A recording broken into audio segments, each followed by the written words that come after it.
is also the secretary of the Toastmasters Club. He's a very creative person, as we all know. A couple of weeks back, he had completely taken our breath away by presenting a secretary's report in a completely artistic format, full of paintings, full of energy, which is very creative of him.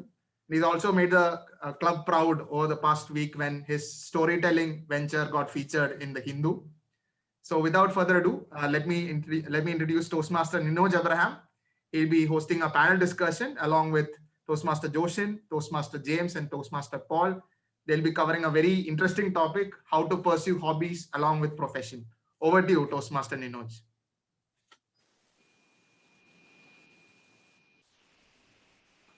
Thank you, Toastmaster of the Day, Nidin Thangasan.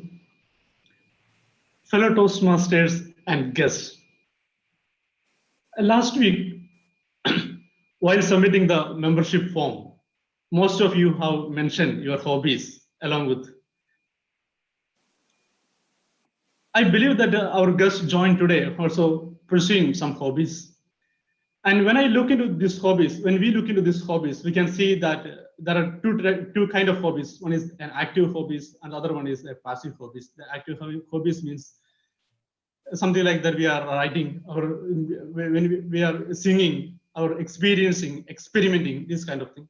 Or the passive hobbies like watching a movie, or simply sitting and relaxing, or listening to the music, something like that. But today, both have their own benefits. But today we are giving more weightage to the active set of hobbies. Even though we all have the hobbies, the problem we are really facing is that we don't have the time to pursue these hobbies because of our commitments, our work pressures, and everything.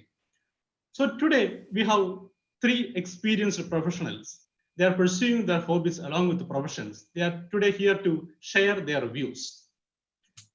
Before I'm starting the panel discussion, I just want to tell it's a 13 minutes panel discussion, and last 7 minutes is dedicated for the open question and answer session. So keep ready with your questions at the end. So let me introduce the panelists. So our first panelist is an IT professional, currently working as a process consultant and an auditor with Cognizant Technology and Solutions. His active hobbies include singing, writing, and passive hobbies like watching movies, listening to the music, and reading. Let us welcome Toastmaster Joshin Jos. Thank you, Toastmaster Ninoj. Thank you, Joshin. Our second panel is an enterprise solution architect specialized in retail domain. His active hobbies include singing, writing on current affairs, macroeconomics, and cycling. He enjoys listening to the music and reading. Let us welcome Toastmaster James KV.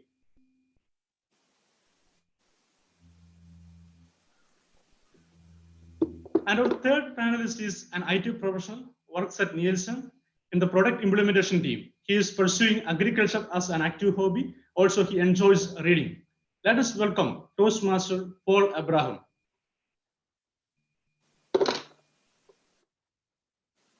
I'm very privileged to have this experienced professional to know and hear from their experience and how we can keep the hobbies along with the professions. So let us begin our session. How to keep our hobbies along with the profession.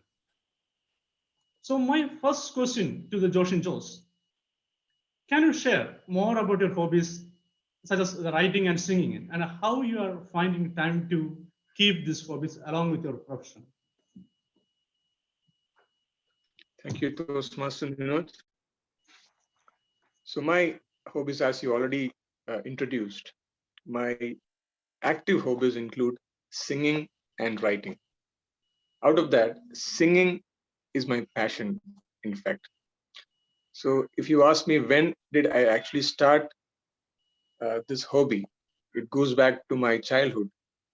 And I remember my aunt who actually cultivated this quality of singing inside me. So she used to take me to different competitions, singing song competitions, and for the kids. And that particular incident, or that particular training that I received in my childhood, made me cultivate this hobby as singing. So my passive hobby is listening to music. At the same time, I try to sing so that I keep myself fresh all throughout the day. So whenever I get tired of my work or whenever I get low, this is one hobby that I use to refresh myself. And I have another uh, objective of continuing this hobby as well. So if you ask me, I would have sung in almost 100 stages now. I would have appeared on the stage, even though I'm an amateur singer. Whenever I get a chance, I grab that opportunity and I ensure that I participate in any event where I get a chance to sing. So my objective from here onwards, my objective of singing is to ensure that my kid is also trained or aligned to this particular passion, because I believe that music is something that keeps us fresh, keeps us energetic and smart. Thank you, Toastmasters. Thank you, Joshin. Let's hear from Toastmaster James KV also. Toastmaster James KV, can you share about your hobbies and how you are finding time along with your profession? Hi, thank you, panel. My hobby is currently the active one is cycling and or going for a walk or a trekking once in a month or two. How do I find time from work? It's simple. You're supposed to work only 40 hours a week. If something really goes nasty, you're supposed to work maybe 60 to 70 hours. So we have 24 hours a day. After sleeping and other thing, you have more time. And typically, if you look at it, you don't spend more than an hour or two per day, or maybe 5 to 6 hours a week for this. So finding time for hobbies not a question for me or anybody as a professional, because they have to keep a professional life separate from their personal life. So actually, in fact, I was reading an article in Harvard Business Review. The article title was "Why CEOs Devote So Much Time to Their Hobbies." So CEOs are supposed to be the most busiest person in a company, correct? In 2018, when they nominated David Solomon as the new CEO of Goldman Sachs, the financial giant in the world, the news was not on his qualities, which is already there in public domain, the more on his passionate hobby as a DJ or a disc jockey. And people got surprised. I mean, how did you find time for that? So in HBR, Harvard Business Review, they had an article for that. They interviewed hundreds of top S&P 500 CEOs, company CEOs, and they found that most of them have this serious hobby. And they average spent 2 hours per day. Remember, 2 hours per day, the CEO on active hobbies totally unrelated to work. So if they can, we also should find time for that. Over to you, Toastmaster. Thank you, James. And my question to Paul Abraham, can you share more about the farming also, that and how you are finding the time along with your profession? Sure. Good morning, everyone. Happy Sunday. So as Toastmaster Ninoj alluded to, farming is my active hobby. I have a partner and we're cultivating an acre of land, acre of plantain and yam in a piece of leased land. This is close to the United Sports Club near Info Park, and that's very close to where I work. So when we started this off, I would sneak out of the office, go to monitor. We had hired labor, we would go monitor it. And then very soon we realized this is not financially sustainable and also ethically not right. So we decided to replace hired labor with our own hands. Farming, as you know, is physically demanding. So we start early in the day, and our office hours, my office hours personally, it sort of allows a certain level of flexibility, same for my partner as well. So we start a little bit late in the day, only the giveaway being we have to work later in the later hours. So obviously you can see there is a little bit of compromise with respect to family time. I've tried my best to ensure that the family time has not been really affected, but that's still a goal I have to meet. I've not yet met successfully. So after this pandemic hit, we moved from Kakinad. Now I'm living in Waterbury, which is around 35 kilometers from our land. So I go there on the weekends, whatever time whatever pending work is that we try to catch up on the weekends. We try to avoid Sundays lest our family start revolting. I have to add a disclaimer. I've just got into farming. It's really my active hobby and passion. I'm yet to find real success in it. So there are miles to go before I get there. Thank you. Over to you, moderator. Thank you. I have one more question. That why do you love farming? This because of that you need to have the pesticide-free food, or you want to work outside? So farming, I guess that's always been there in the family because my grandfather was a full-time farmer. He had paddy fields.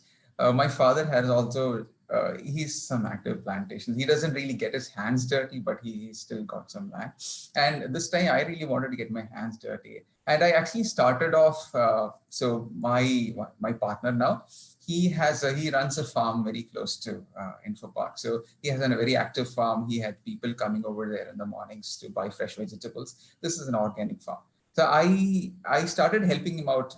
My only intention at that point was to stay physically fit because that's probably the best exercise you can get. It's a proper cardio exercise, and it also helps you build muscles. I know a lot of Toastmasters in this group are into farming, and they might be able to vouch for it. So I started off there, but then we realized, there is a lot more that we can do. And that's how we got into this farming. And I am, like I said, right, I am yet to taste financial success, but there are a lot of intangible benefits that I'm getting out of it. The whole pleasure of, the rejuvenating your body every day in the morning, the pleasure of watching something grow, that's something you've planted. But you also have your share of unfortunate things that happen. But yeah, that's sort of my long, short answer. Okay, thank you. One more question. Are you involving any family members like a son or wife or anybody along with your hobbies, means in farming or? My wife is really interested and she wants to get into it, but we have young kids, so it's not easy for her to come out. But whenever we have time, we do go over and visit the farm, but she's not really got into it yet. Okay, thank you. Yeah. Okay, and I have one question to the Joshin, because Joshin is also writing a book, right? Also, recently you told that you are writing a book for your son. So I have one question, because can you give something about that book also, that what you are proceeding, and if when you are getting time to keeping writing on that books, that also that you. Sure. So to be frank, that book is in its early stages. It is only evolving. It is not that I have actually completed or about to complete that. The idea is there in my mind. It is evolving. But if I can give you a hint of what exactly I'm trying to do. So if you look at the world around, whenever I read newspaper or whenever I interact with someone, I get a lot of insights on how the new generation or the next generation kids are actually behaving whenever they face challenges or whenever they face failures. For example, I happen to read that there is something called bullying in schools, which I never used to experience, or even if I experienced, I never took it very seriously also.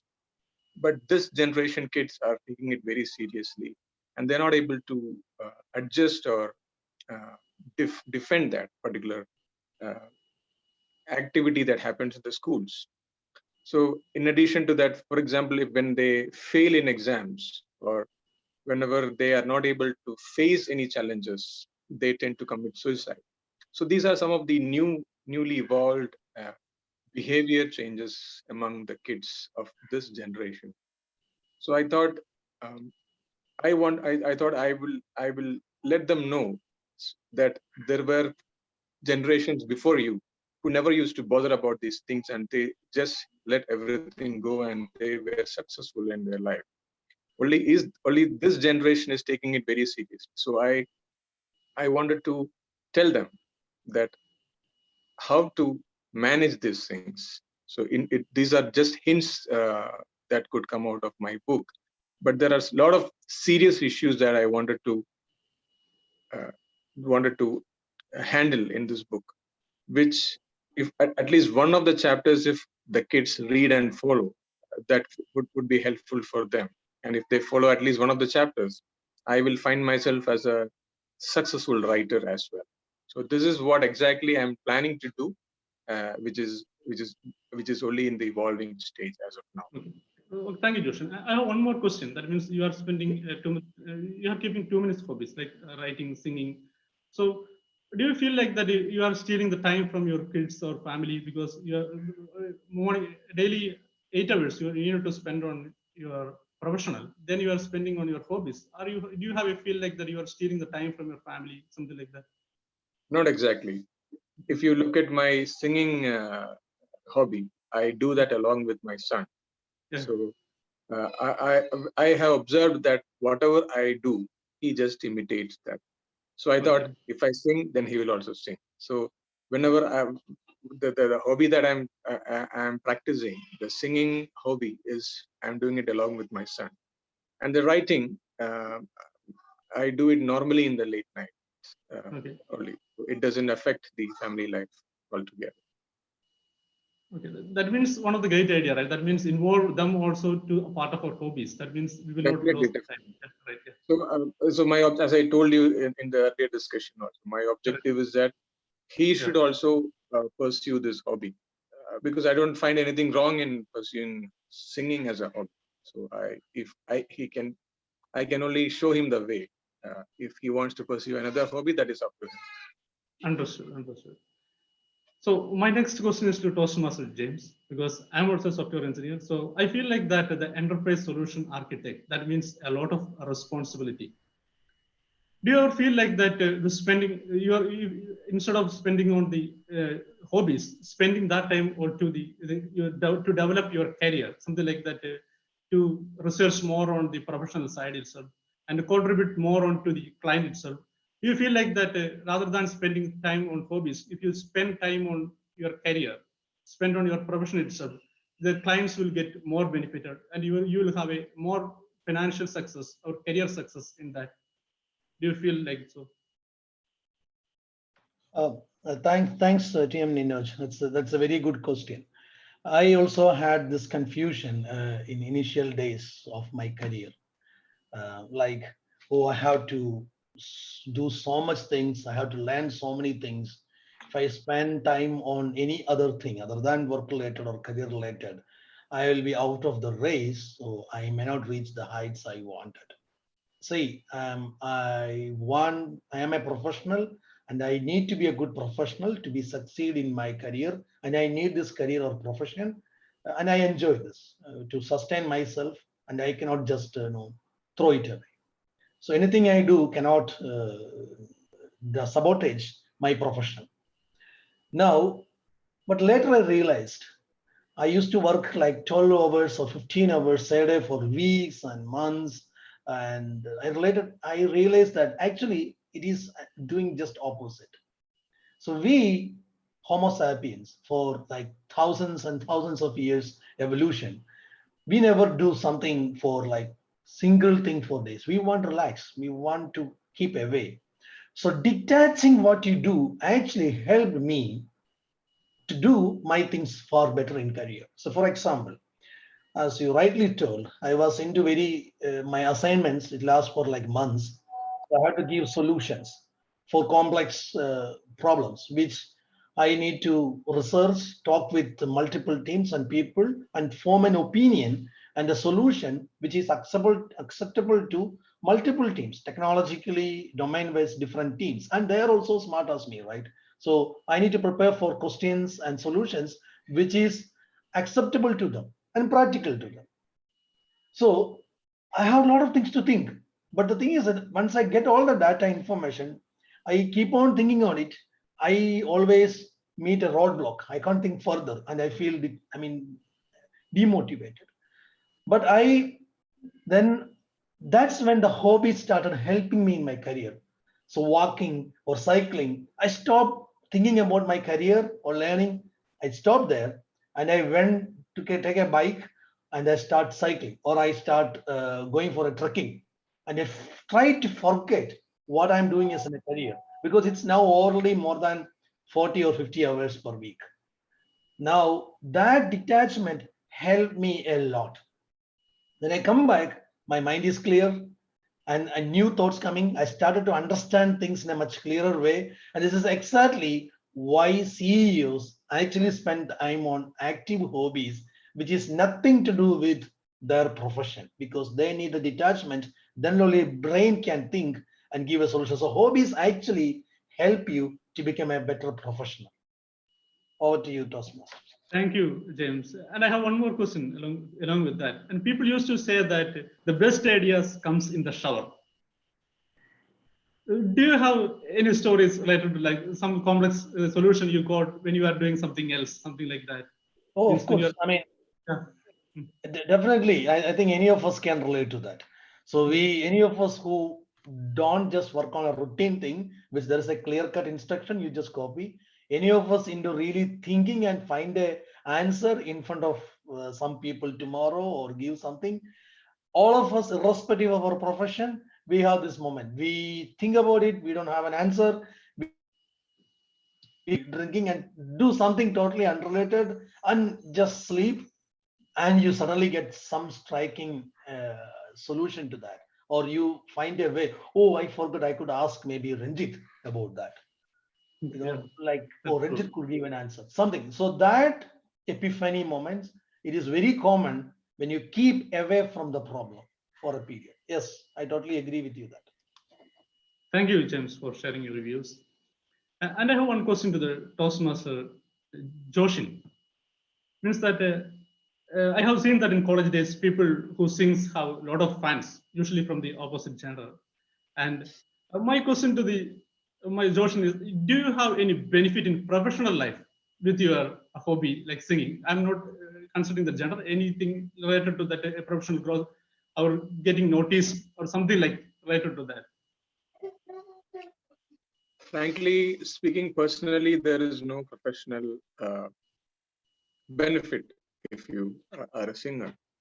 Okay. But definitely there's an opportunity there. So whenever there is an event or a program that is conducted in the organization, there is a chance that our name gets recalled whenever an event is happening. Yeah, right, yeah. That is one benefit of being a singer in an organization perspective. Other than that, professionally, I don't find anything. When it comes to benefits, I don't find anything beneficial if you become a singer in an organization. Okay. In the vice versa, means are you getting benefit as a singer? Are you getting opportunity in professional lives? Sorry, that was I didn't get that question. Means you are keeping along with your professional life, you are keeping the singing also, right? Are you getting any benefit as a singer? Are you getting any benefit? Means along with the profession, you are getting more opportunity as a stage or something, a new kind of audience in your professional life. Means definitely. As I said, there is a chance of getting into the limelight in the organization. Definitely, they recall our name, and then whenever there's an event conducted, definitely they will recall my name. I have noticed in the past 4 to 5 years, we have a world an event which is conducted across the world.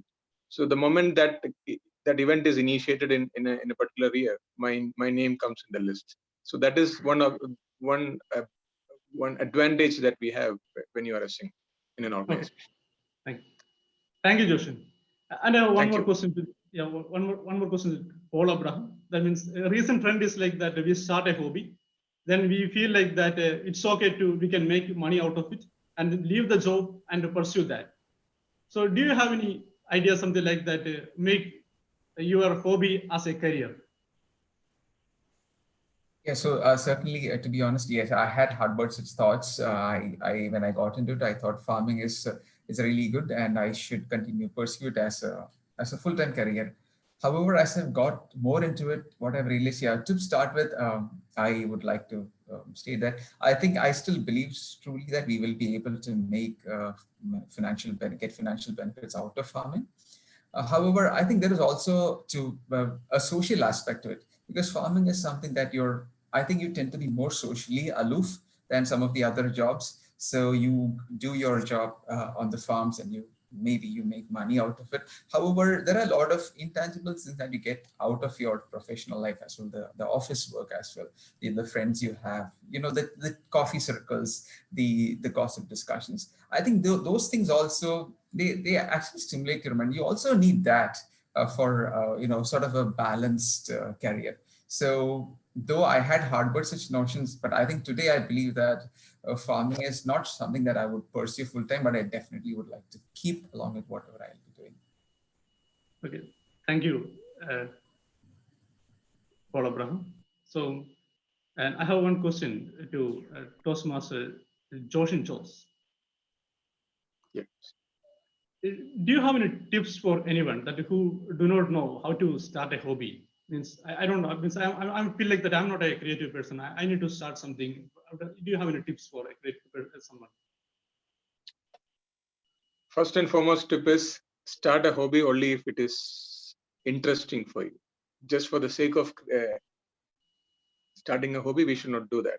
Only if you have a real passion, if you have real interest, and if you find yourself refreshed after starting the hobby, do that. Or else keeping yourself hydrated or keeping yourself moving or keeping mobile is one of the best hobbies you can have if you don't have any passion towards any other hobbies. Okay. Thank you, Joshin. And one more question to Toastmaster James. Is there any benefit to the active hobbies over the passive one? Of course, active hobbies give you more physical exercise, but I find it the passive and active. The most difference is how the physically active into that. But look out, say, drawing pictures or maybe collecting stamps. This is also hobbies, and that also adds to value. So for me, it's more about taking the Toastmaster Joshin's point. Is it interesting to you? Do you feel it is completely different from what you do for a work? And are you enjoying it? So, and this is something if it is more active, it give you options to meet new people, learning about new things. These are all good. But the fundamental question of a hobby is that, are you happy with it? Are you making relaxed? Are you passionate about it?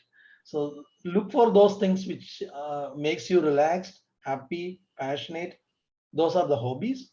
And if they're more active ones like cycling and other trekking things, probably that will add more to your physical well-being. But it's more about, are you enjoying it? Over to you, Toastmasters. Thank you, thank you, everyone. For the interest of the time, we are moving to the open question answer sessions. So anyone who has a question to our panelists, you can raise your questions now. This is Asif. I have a question to Paul.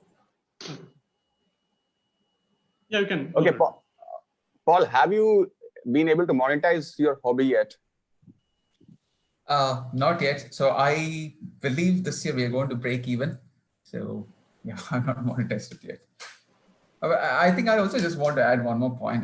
I guess when we start off with something like this, we should definitely have the numbers being tallied. We should always keep a very close watch on the numbers, but maybe financial motive should not be the primary goal to start with. We'll definitely get there.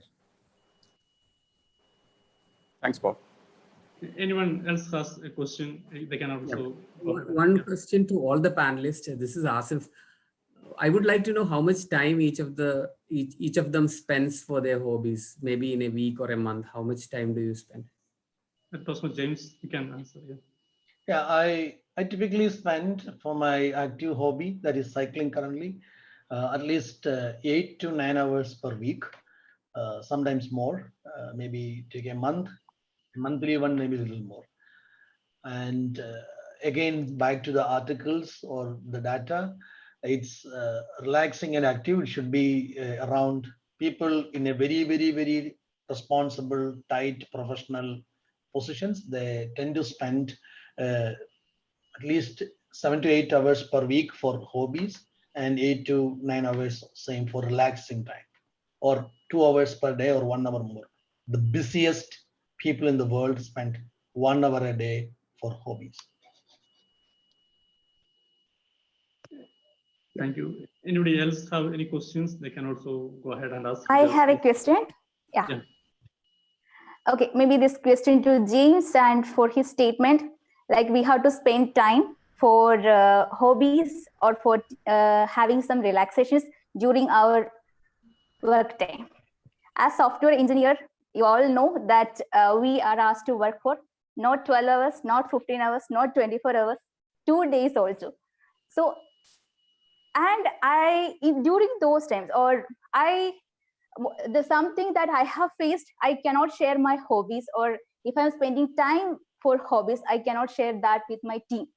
I just keep those things away from them because they have the thinking like she is spending more time for her hobbies, or some time for hobbies, not doing her work, or not spending more time for her work. So my question to you, do you encourage your associates hobbies and tell them the importance of having hobbies? Because we need such people or such leaders in this world. Yeah, I think that the question is understood. Okay, Toastmaster Ragi, it's a very interesting question. I can easily relate to that. First of all, I never told take 1 hour out of your work. Okay, company pays you to work typically 8 hours or 9 hours per day, or in IT field, it's 40 to 45 hours per week. That's the only control company has on you. Now, coming back to IT, it is typically they make you work like weekends, 12 hours a week, 12 hours a day, or 18 hours a day. I also came through that phase. But that is nothing to do with hobbies. That is nothing to do with anything extra. That is to manage your work expectation and learn to say no.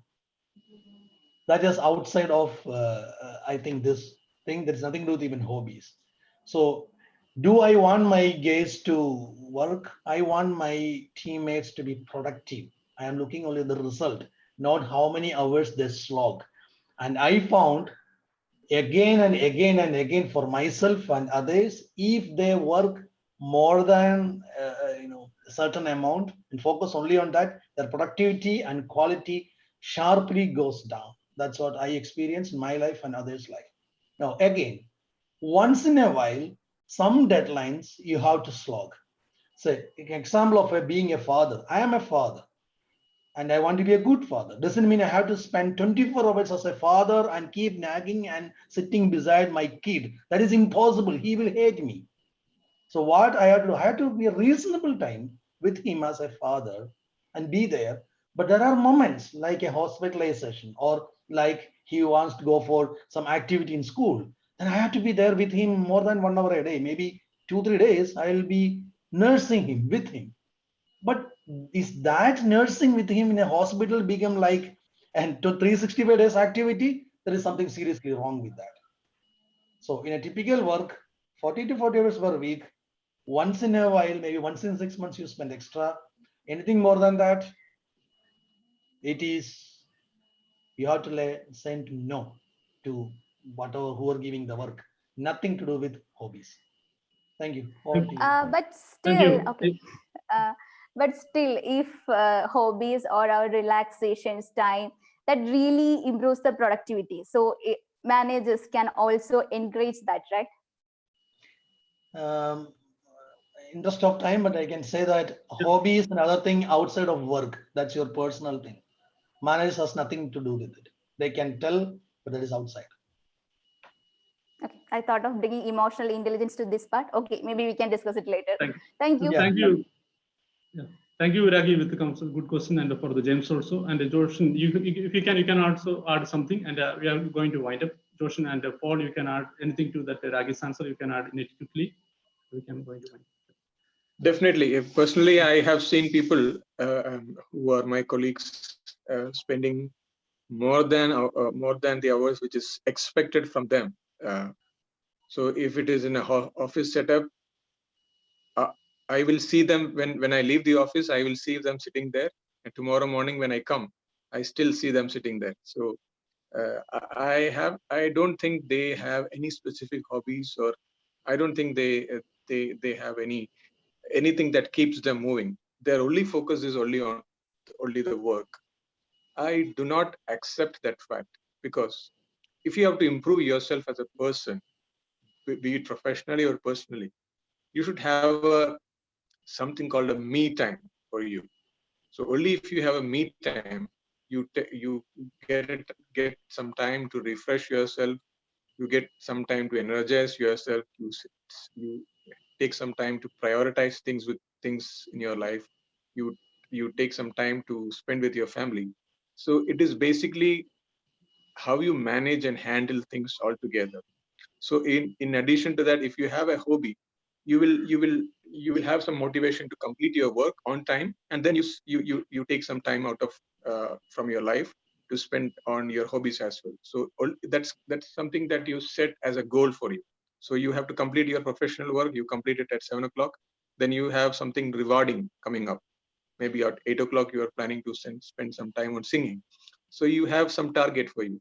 So if you don't do that, you will get I can use that word, you will get rusted. That's the right word I should use here. Thank you. Thank you. Thank you, everyone. Thank you, Paul Abraham. Thank you, James Wacky. Thank you, Josh and Josh, and for coming here and sharing your views. So if you are happy about keeping a hobby, find one and continue your hobbies. And it has a lot of benefits, and we understand it has a lot of benefits in our personal and professional lives. Thank you, everyone. Over to you, TM. Thank you. Thank you, Ninoj and fellow Toastmasters, for that very engaging, very eye-opening session. I think I'll also take inspiration from what all of you have just described and find time to dedicate more to my hobbies on the side. I have never considered the aspect that engaging in hobbies can actually improve our regular work productivity. Thank you for that. So next, we head to the education session. It's my privilege and pleasure to introduce